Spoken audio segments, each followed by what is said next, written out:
commentary, and this is an overview of this pen. This pen is the TWSBI Classic. It is a piston filling fountain pen, and let's see if we can get it to zoom in here. Boop. It has a stub nib. And a stub nib basically means that they've squared off the end of the nib, and that gives the pen a very unusual writing profile. Let's see if I can do this from behind the camera.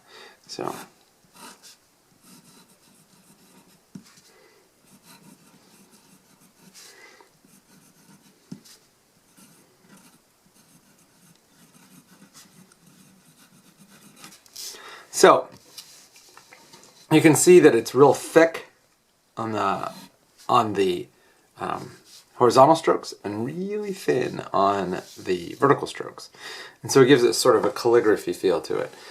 This is my first TWSBI pen. This is my third piston filling pen, and I like the pen a lot. The nib is awesome.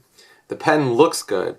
But one of the issues is this is just a messy pen. As you can see, there's some ink there. I refilled it last night from the bottle of Kanpeki Iroshizuku, which is an excellent ink that I've used in other pens.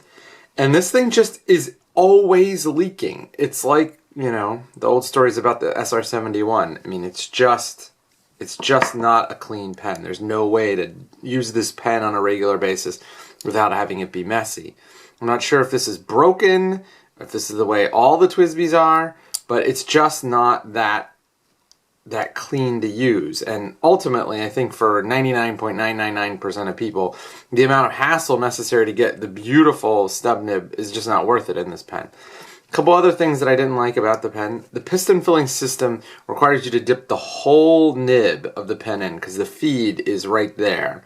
And so by dipping the whole nib of the pen in, it gets ink all over the section where your hands are, and hence that's why I have a bunch of ink in my hand. The other thing is the action on the piston filler is sort of counterintuitive. You're twisting, it feels like you're twisting the wrong way.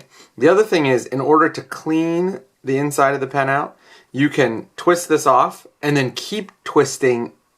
You twist this off and then use a wrench to unhook this the actual piston itself from the cartridge. And when you do that, or not the cartridge, but from the body of the pen, and when you do that, it gets stuff everywhere. The other problem is, as you're twisting, there comes a point where you feel like you can keep twisting, but actually it's this point where you're supposed to use the wrench. And when you use the wrench, it kind of makes it easier, but you can sort of undo this all by hand if you're really, really careful. I think the pen is a great writer, and it's beautiful, but there's just a lot of things that they could have done better. The fit and finish is nice, but nothing feels super substantial. I mean, everything sort of feels like you got to be careful with it.